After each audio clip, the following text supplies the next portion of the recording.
clase, aquí vamos a hablar mucho de pericardio, básicamente, que es el objetivo patológico de la clase, pero primero vamos a recordar un poquito de esta parte llenada ventricular, porque aquí estamos hablando del trastorno de la diástole, es el momento del llenado ventricular.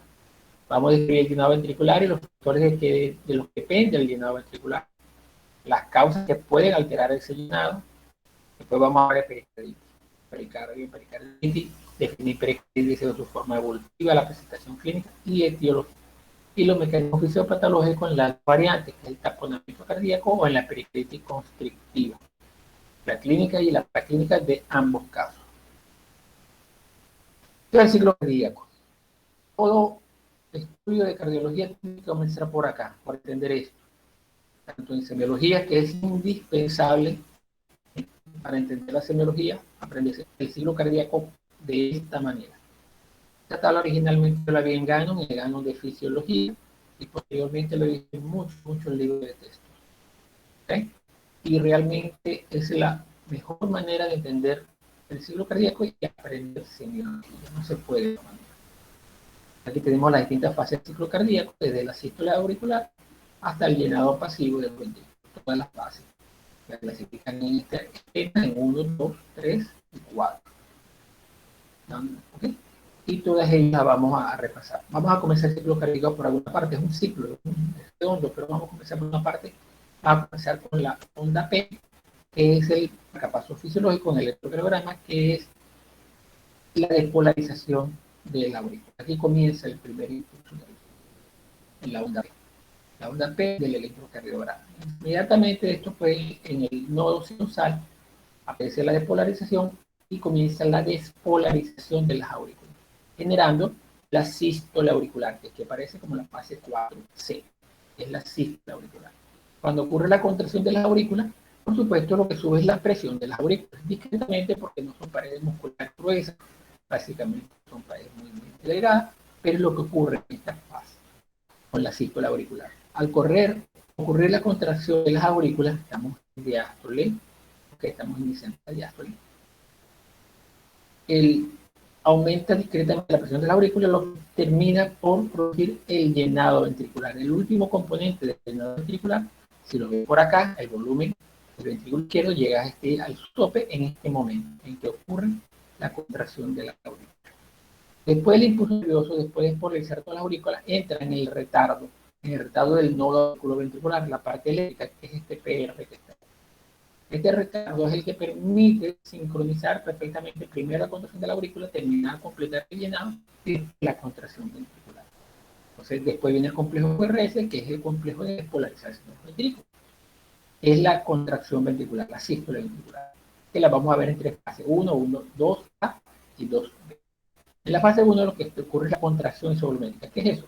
Empiezan a contraer los ventrículos, empieza a elevarse la presión intraventricular, vean esta curva azul como va ascendiendo, pero las válvulas, tanto la aórtica como la pulmonar, permanecen cerradas, por lo tanto no hay flujo aún en esta fase 1, como ven, no hay flujo en la aurícula. Como estamos hablando de la contracción y el cierre de las válvulas auriculoventriculares, se genera el primer ruido cardíaco. Estamos en esta fase 1, después de la onda P, se genera el primer ruido cardíaco. Coincidiría con el complejo QRS electrocardiograma. Después de la contracción isovolumétrica, una vez que la presión dentro del ventrículo alcanza la presión de los grandes vasos aórtica y pulmonar, se van a abrir las válvulas aórtica y pulmonar y comienza el flujo sanguíneo a través de estos grandes vasos, que es la curva del flujo aórtico. Es muy parecido a la curva del flujo del pulso. Y las cavidades ventriculares empiezan a vaciarse. En el ciclo ventricular ocurre la eyección ventricular. Vean cómo cae el volumen. Tenemos un volumen diastólico vital, que es el volumen máximo llenado del ventrículo, alrededor de 100 debe ser, y después viene la sístole del ventrículo con el vaciamiento ventricular, lo que va a quedar es el volumen residual, que puede ser cerca de 30 cc. Es volumen latino. En esta fase ocurre todo la eyección ventricular con su respectivo flujo a través de la aorta y toda la sístole. Al final de este componente, al final de la sístole ventricular, se va a caer otra vez la presión del ventrículo, ya cayó, ya sacó todo su volumen y empieza a caer nuevamente la presión del ventrículo. Al caer la presión del ventrículo, la presión de los grandes vasos la aórtica corácica es superior a la presión del ventrículo. En ese momento se cierran las válvulas aorto y pulmonar, generando el segundo ruido cardíaco. Al generarse el segundo ruido cardíaco, iniciamos la diástole del ventrículo. Primero una fase de relajación isovolumétrica, el ventrículo continúa relajándose, como ven, la presión dentro del ventrículo va cayendo, pero ya no hay más flujo sanguíneo. Y el ventrículo no se está llenando, el volumen no se está llenando. Doctor, permiso. Diga. Diga. Disculpe, Carmelo ¿Ah? quiere entrar a la reunión, o sea, a la clase, pero dice que está como que esperando que lo acepte. Y cuando comienzo Quería la saber si lo presentación, ayudo. estoy en pantalla. No tengo el chat de los que están tratando de entrar. Tendría que salir de Sí, la presentación. Por eso es que se por vale. eso era que era mucha molestia, doctor, y disculpe. Yo creo que Ya la lo voy a conexión hacer. está un poquito mala. No, ya lo voy a hacer. Pero repito, Disculpe. para eso admitir, Solfani está aquí. Carmelo no está por ahí. Entró Solfani, ¿no está Sí, Carmelo? ya va, lo estoy diciendo. Carmelo. Es justamente me está escribiendo para que le digan. Entonces no entiendo por qué no. No sé si no sé si la cobertura de lo. Ah, ok. Bueno, aquí no está. Estaba No, Solfani y entró. Aquí entró José Luis y ya Stephanie. está. Sin aparecer Carmelo.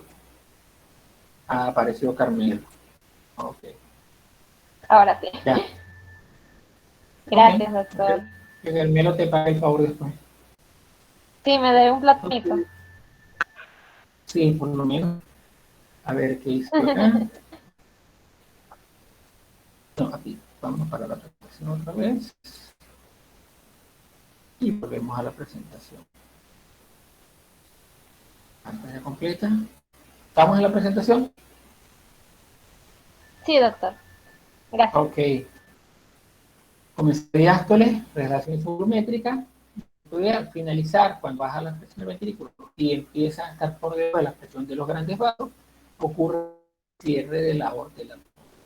Al comienzo, el cierre de la aorta por acá, estaría activo el chasquido, sería el cuarto y comienza la diástole. Comienza con una fase de apertura de la mitralia tricupida, que es llenado pasivo los ventrículos, simplemente por diferencia de presiones. La presión del ventrículo es muy baja, la presión de la aurícula es más alta en esta fase, como ven aquí en esta parte donde se interpone la y comienza el llenado pasivo de los ventrículos. Al final de este llenado pasivo, aparece nuevamente la contracción de la aurícula, ya este aumento de la presión, que sería la onda A, la presión del pulso venoso, que traduce de la aurícula derecha, y por supuesto en el electrocardiograma. Entonces, si ustedes aprenden el ciclo cardíaco por esta manera, ustedes podrán evaluar el ciclo cardíaco viendo el pulso arterial, con los ruidos cardíacos, con el electrocardiograma, con la presión venosa central, con cualquiera de los elementos semiológicos. Ustedes pueden ver el ciclo cardíaco completo y entender la semiología y las alteraciones de que cualquier cosa que esto puede producir las alteraciones clínicas en cardiología. Es importante que se aprendan este ciclo cardíaco. Traten de estudiarlo por ahí. Vamos a hablar de la diástole, que es la fase esa de llenado ventricular. ¿De qué depende la diástole? Primero de la volemia. Tiene que haber volumen intravascular para que pueda llenarse el ventrículo. Si perdió su volemia porque está deshidratado, porque se desengrosa, es un shock hipovolémico, el llenado ventricular también va a estar limitado. Si está en shock, su presión también cae la volemia, cae el llenado ventricular. También depende de la contracción auricular. Como vimos ahorita en el ciclo cardíaco, la contracción auricular representa casi el 15 y el 20% a frecuencia normal, a frecuencia de 60, 65, 60 latidos por minuto. El 15 y el 20% del volumen diastólico final. ¿Qué significa eso? Que el llenado ventricular se da el 70-80% por el llenado pasivo y ese otro cerca del 20% por el llenado activo, que es la contracción auricular. Depende de la contractilidad y la frecuencia cardíaca. Estos dos van a determinar el gasto. Porque tiene un buen índice cardíaco, la sangre se empuja por todo el circuito y es la que va a permitir retorno venoso de las cavidades cardíacas. Por tanto, si no hay bombas que inyecten, no va a haber retorno sanguíneo para el llenado del ventrículo. También tiene que haber inmunidad a las válvulas auriculoventriculares, que es el que permite la llenada de los ventrículos. Si las válvulas auriculoventriculares estén permeables, si está estenosada, no pasa la sangre y por lo tanto va a limitar el llenado ventricular. Una estenosis mitral, eso si es muy intensa, muy severa, debe limitar el llenado ventricular. También están las presiones intratorácicas. Recuerda que la presión intratorácica es negativa y favorece el retorno venoso. Esa presión negativa hace un efecto de émbolo y favorece que toda la sangre del sistema venoso, el sistema de baja presión, regrese al tórax. Y dentro del tórax, en la presión intrapericardia, que es la que vamos a hablar hoy, también es negativa. Así ese efecto de succión, de émbolo, de vacío, que permite que la sangre que está ya en el tórax entre a la circulación intracardíaca, entre a las cavidades. Las presiones se pierden por algún motivo, hacen cero o se vuelven positivas, se altera el llenado ventricular. Estos son trastornos de las diástoles que se pueden generar por esta condición. ¿Cuáles son las alteraciones del llenado ventricular? Hay muchas enfermedades. Las cardiopatías, que vamos a decir las hoy. La cardiopatía isquémica, recuerda que es la función sistólica. Si tiene isquemia, un infarto, lo primero que se suspende, aparte del dolor, es el cese de la función del órgano, contractilidad. Si no se contrae el ventrículo, cesa el gasto, no entra sangre al circuito y no va a haber retorno. En la cardiopatía hipertensiva, porque significa como un aumento de la poscarga. El aumento de la poscarga, ¿qué hace la poscarga? Se opone al vaciamiento ventricular. El ventrículo no se vacía adecuadamente, conserva volumen y conserva presión. Y ese volumen y presión aumentado, cuando venga la diástole, va a impedir o va a entorpecer el retorno venoso. Entonces, en la cardiopatía hipertensiva hay secundariamente disfunción ventricular de trastorno del llenado ventricular. En las valvulopatías que mencionamos, tanto las estenosis como la mitral y la tricopía, como otras valvulopatías que secundariamente pueden dar este mismo componente que adquieren el llenado ventricular. La hipertensión arterial, ya lo explicamos, la cardiopatía hipertensiva, la hipertensión pulmonar, específicamente para el ventrículo derecho, el tromboembolismo pulmonar, que hay un aumento de la presión pulmonar, pero de tipo agudo, obstrucción del árbol pulmonar y de la misma vasoconstricción, también va a ser un trastorno al llenado ventricular. En la cortación de la aorta, que aumenta la poscarga, porque ella produce como una estenosis, una obliteración de la luz del trato de salida de la aorta. En el caso del taponamiento cardíaco y en la pericarditis constrictiva, son las enfermedades del pericardio que trastornan el llenado ventricular, que la vamos a explicar en la clase de hoy. En estas dos es donde vamos a hacer énfasis en la clase de hoy. Vamos a recordar que es el pericardio. Es esta bolsa de dos capas, que recubre el corazón, una capa visceral pegada al músculo y una capa parietal. Y entre estas dos capas hay un espacio real, que es el pericardio. Ese pericardio tiene una calidad, una cantidad de líquido de aproximadamente 15 hasta 20 mililitros, realmente 30 mililitros de frecuente, pero esa pequeña cantidad de líquido distribuido en toda la bolsa pericardio. Entonces, ese espacio pericárdico es lo que conocemos, y es de presión media, es lo que nos interesa. ¿Cuáles son las funciones del pericardio? Primero, evitación brusca de las cavidades cardíacas. Ella está ahí, tiene una limitada distensibilidad. Si tú tienes hipervolemia, va a ser un intenso, aumenta el retorno venoso en estas dos condiciones, y el corazón no se va a distender de forma hasta el infinito, porque esas cavidades van a impedirlo, es como una camisa límite para la expansión cardíaca en el llenado. Y facilita el llenado cardíaco porque él tiene en esas cavidades pericárdicas presiones negativas. Esa presión negativa hace un efecto de vacío, de émbolo. Cuando se habla un émbolo de una jeringa, se crea un vacío, y esa presión negativa es la que hace que el líquido entre. Respira el desplazamiento brusco y exagerado del corazón. El corazón está unido, está donde está, unido por dos elementos. El gran pedículo vascular que tiene los grandes vasos y el pericardio. Le quita el pericardio a una persona, y hay cirugía para eso que se puede hacer, porque el corazón queda solamente suspendido por el componente vascular, por el pedículo vascular. Por lo tanto, que el corazón tendría ahí gran movilidad, y de hecho se mueve. En el examen físico no lo puede observar por el desplazamiento cuando hacen la posición de Pacho. reduce la fricción entre el corazón y las estructuras adyacentes. Él es como un lubricante que está en esa estructura. La bolsa pericárdica separa todo el mediastino del corazón y va a permitir, el corazón se está moviendo. Entonces, esa estructura hace que ese roce, que esa fricción no sea tan importante y no ocurra el daño por fricción del corazón. Porque el pericardio funciona ahí como esa estructura que lubrica ese espacio. También es una barrera biológica contra infecciones y también contra neoplasias que están en los órganos vecinos, pulmón, esófago, todo el mediastino. Esos cánceres, esos procesos infecciosos en esas estructuras tardan más. Es posible que no logren sobrepasar esta barrera y no penetren al corazón, pero eventualmente, pericardio, eventualmente pueden hacerlo. Son infinitamente, son impermeables completamente. Y también, creando una presión negativa, todo el complejo de las 4 cámaras facilita el acoplamiento de las 4 cámaras cardíacas. El músculo cardíaco se mueve sincrónicamente, primero aurícula, una pausa, después los ventrículos, y todo eso bajo un concepto de presión negativa en las pericárdias. Ese acoplamiento, sincronismo que se da en el músculo cardíaco es ayudado, el juego de presión es ayudado por esta presión negativa que existe en el pericardio. Si se pierde parte de esa mecánica, ese juego de presión, y se afecta la función cardíaca. Ahora, ¿qué es perditis? Es la inflamación del pericardio. Ustedes lo saben eso. Todo lo que termina en itis significa inflamación. Es la respuesta inflamatoria del pericardio ante una agresión, no dice qué tipo de agresión, pero toda respuesta inflamatoria consiste en la producción de un exudado. Puede ser seroso, bilinoso, granulomatoso. Hay un exudado celular inflamatorio que sobrepasa el volumen normal del pericardio. Habíamos dicho que está entre 20 y 30 cc. Bueno, el derrame pericárdico, el volumen pericárdico empieza a ser clínicamente evidente cuando supera los 50 mililitros. 50 cc de líquido en el pericardio, usted lo puede observar, percibir clínicamente que empieza a dar sus manifestaciones. ¿Cómo se clasifica la pericarditis? De forma evolutiva. ¿Qué pasa cuando usted tiene una pericarditis? Se inflama el pericardio, el exudado, 50, 100 cc.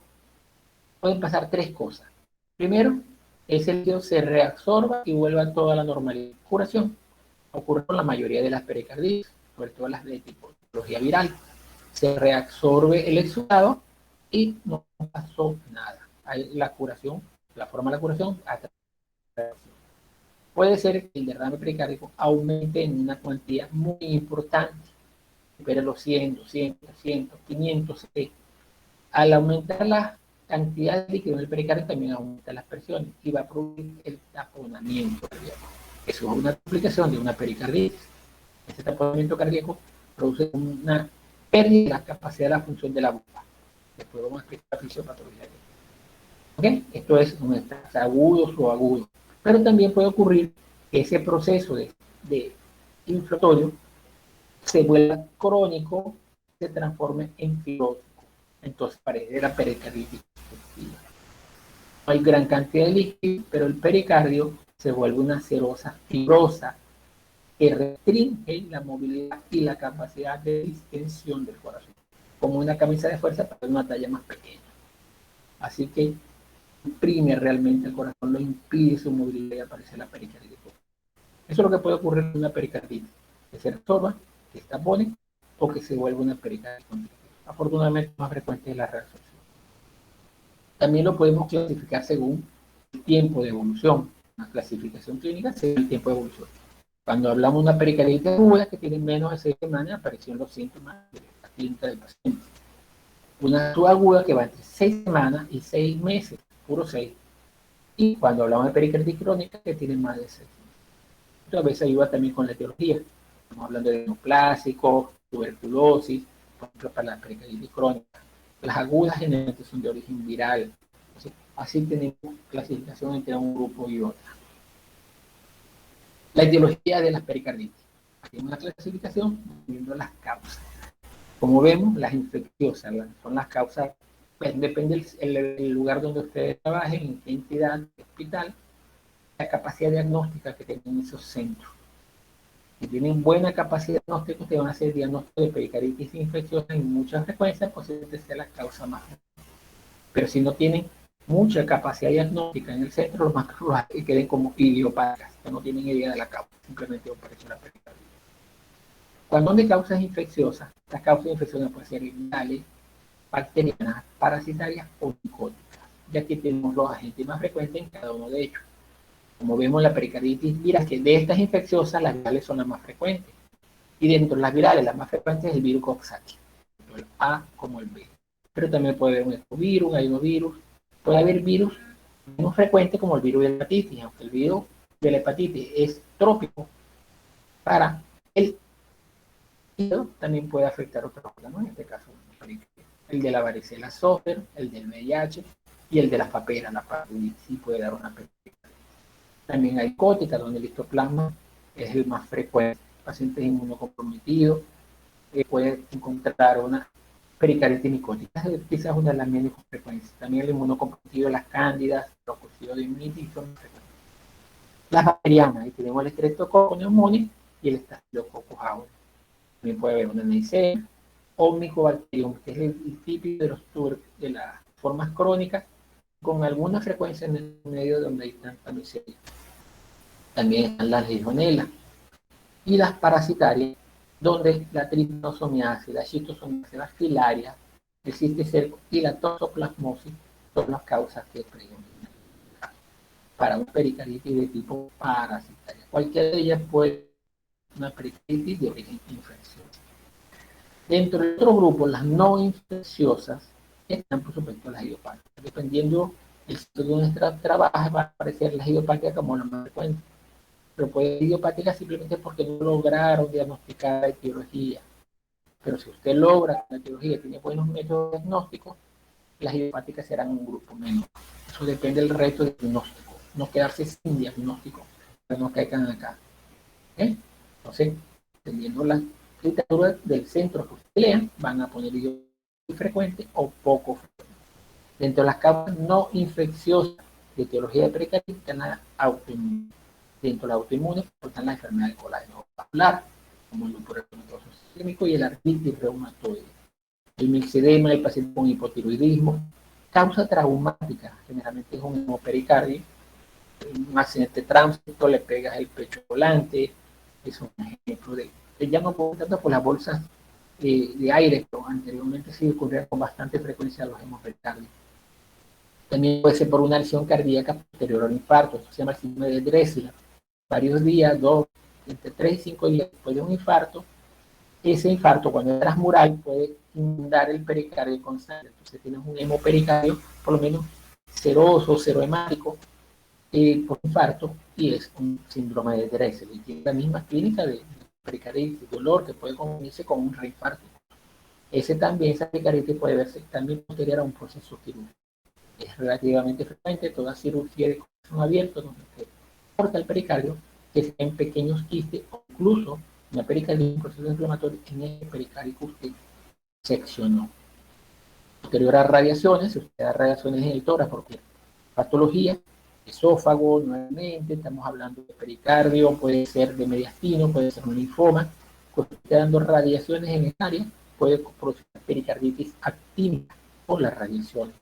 Las radiaciones bélicas, no en estos días, pero anteriormente también supimos que había radiaciones de origen bélico. También puede ser una pericarditis causa corriente, un trastorno del drenaje líquido de centro pericárdico, recuerda que todo el sistema ácido, pero si no está obstruido o por una malformación congénita se puede formar ese componente pericárdico. También puede ser cáncer en el pericardio, las cáncer primarios en el pericardio generalmente es el linfoma. Las causas secundarias metastásicas de cáncer en el pericardio, los órganos vecinos, pulmón, mama, que también están hijos, pueden estar dando ese componente.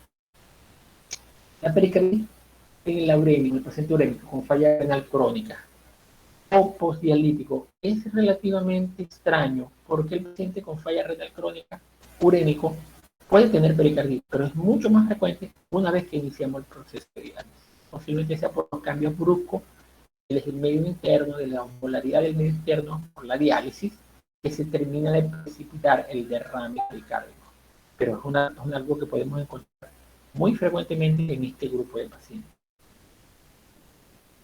y algunos fármacos o drogas que pueden producir pericarditis. Ahí tenemos la fenitoína, la hidralazina, la isoniazida y la procainamida. ¿Okay? Son ejemplos de medicamentos que tienen la capacidad de producir pericarditis. No significa que todos los que tomen estos medicamentos van a hacer una pericarditis.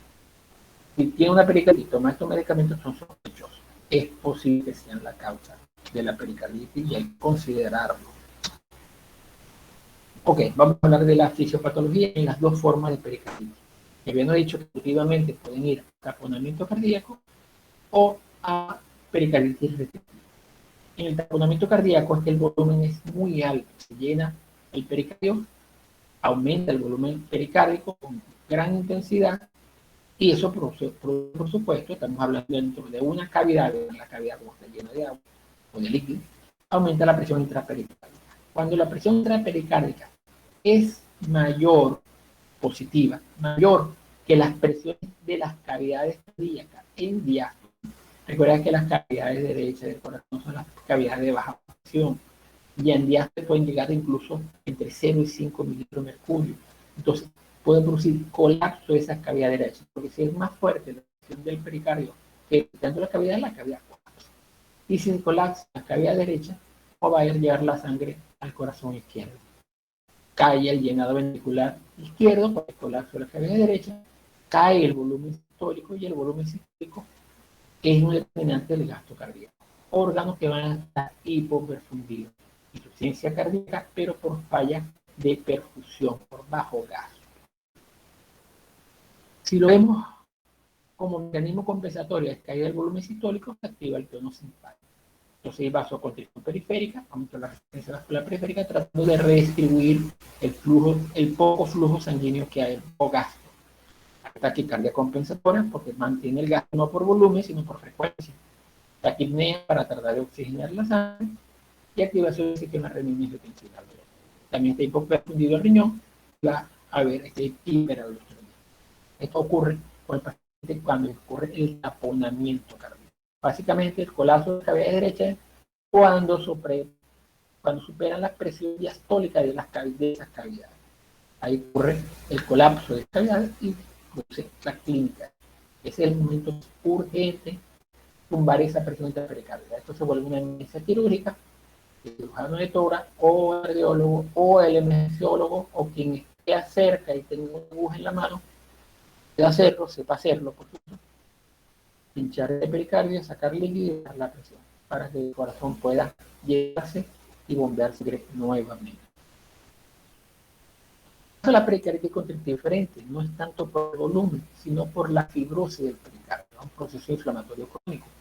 Y por lo tanto, los procesos inflamatorios es proliferación fibrótica. El pericardio se vuelve una camisa de fuerza, gruesa, fibrosa y más pequeña que el mismo corazón, incluso como una camisa de fuerza, una talla más pequeña.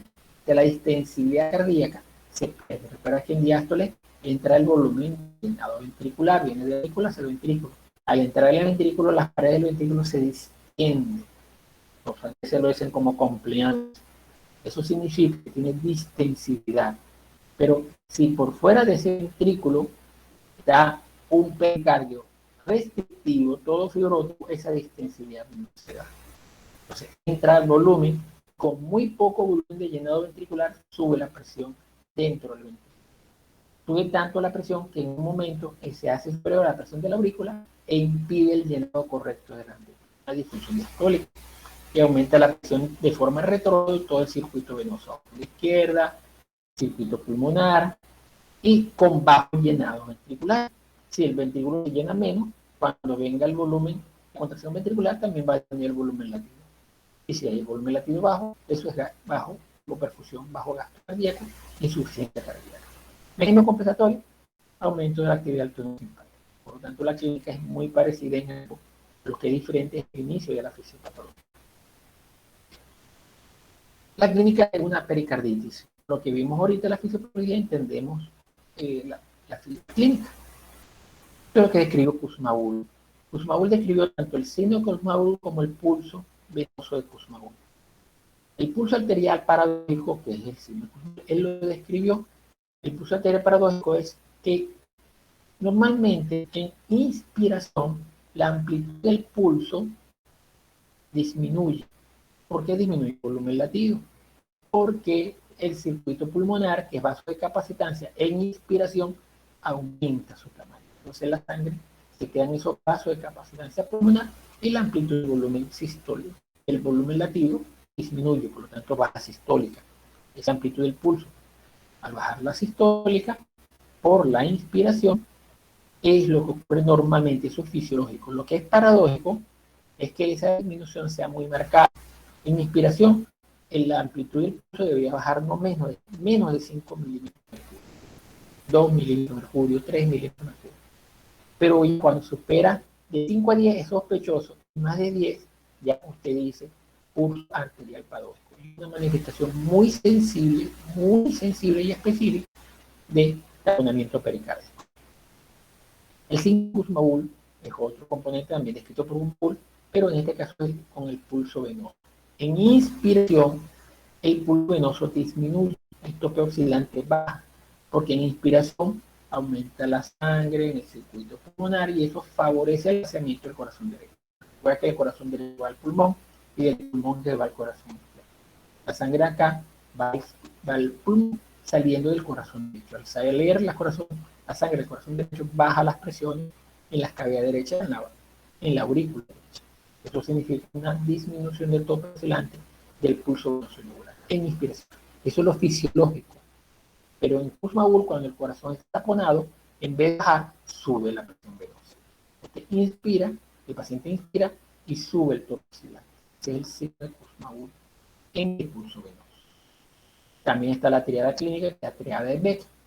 Ruido cardíaco tan hipofonético. Recuerda que los ruidos cardíacos ni nadan ni vuelan. Usted tiene no es líquido, no nadan los ruidos, por eso lo escucha como hipofonético. La presión arterial está disminuida, por lo que habíamos dicho que hay una disminución del volumen latido, eso baja la presión arterial, sobre todo de la sistólica, con aumento de la presión venosa central, con el trastorno de vaciamiento y el trastorno de llenado de las cavidades de Beck. O sea, en la triada de Beck tenemos estas tres características: los ruidos hipofonéticos, la presión es baja y la venosa está elevada con una incursión. El frote pericárdico, que está muy descrito, no es tan frecuente en el cliente. Cuando el líquido en la cavidad pericárdica es moderada a grande, severa, las paredes, las dos capas de la serosa pericárdica, la parietal y la visceral, están tan separadas que no van a rozar, no hay roce entre ellos. Y al rozar, aunque esté inflamada, no aparece el frote. El frote se da cuando esas hojas inflamadas rozan entre sí y sueltan. Por eso que describen el frote pericárdico como el frote de cuello. Y son cerosas que están rozando en los movimientos del ciclo cardíaco. Hay dolor precordial, por supuesto. Las cerosas están bastante inervadas, inflamadas. Y un signo del proceso inflamatorio es el dolor. Cuando están dentro, el signo es el. Entonces, el dolor precordial puede ser súbito e instalación progresiva. Se irradia el cuello, hombro y brazo izquierdo, mira cómo parece el de un infarto. Aumenta con el movimiento respiratorio, con los movimientos torácicos y la tos. Incluso también se puede modificar por los cambios de posición. Sentado o acostado, el dolor puede ser diferente. O sea, no pasa con el precordial coronario. Eso ayuda a diferenciar clínicamente un dolor. Y por supuesto está la aguas arriba, aguas adelante, los signos de bajo gasto. Si el corazón se está llenando mal, porque está taponado, porque tiene un trastorno del diastólico, del llenado ventricular, aparecen los signos de bajo gasto cardíaco. Hipoperfusión.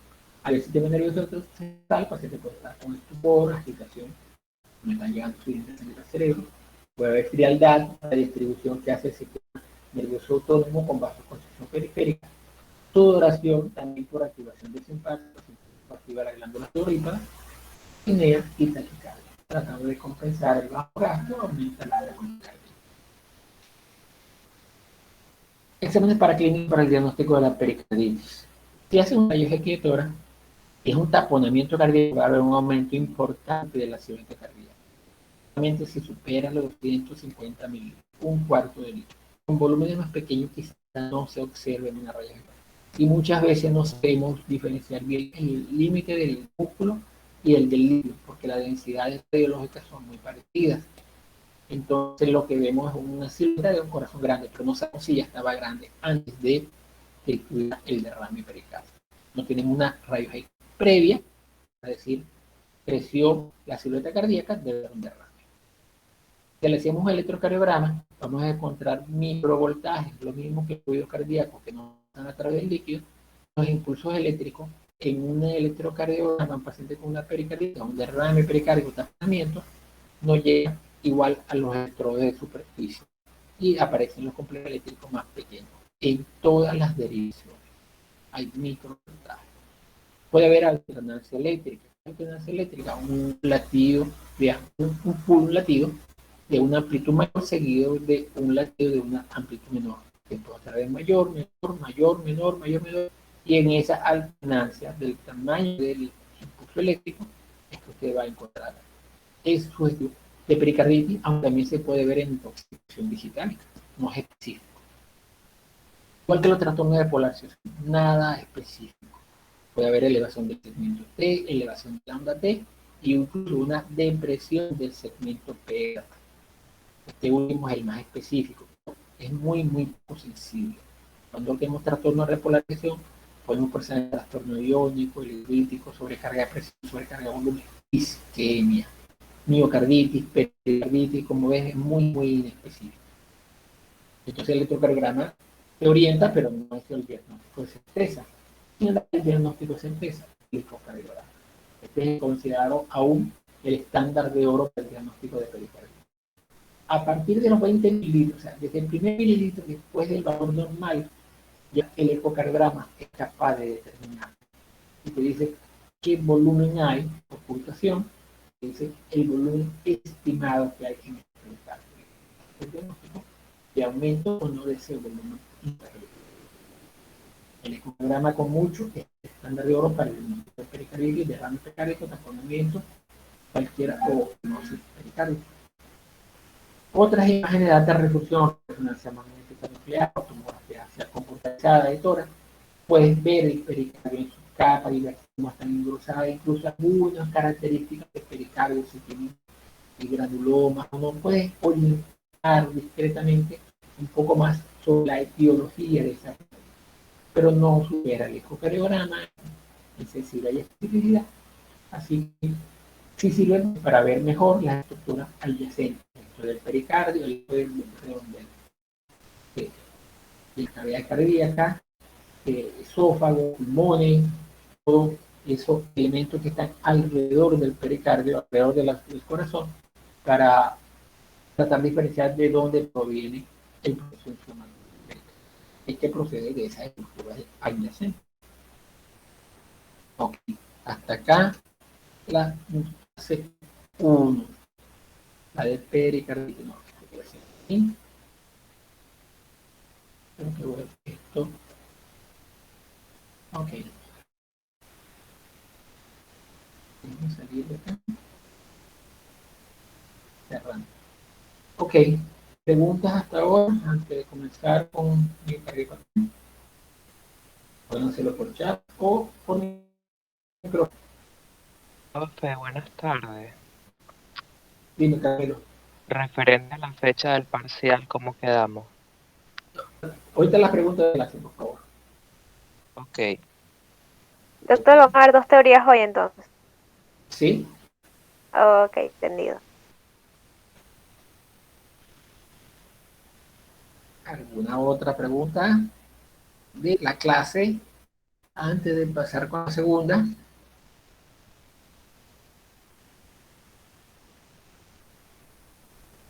Ok. Vamos para la segunda clase entonces. Después de la segunda clase, otra vez se abre la sesión de preguntas y respuestas y después vamos con la parte administrativa. Hay algunas dudas. Sí, creo que sí. Vamos con mi carrera.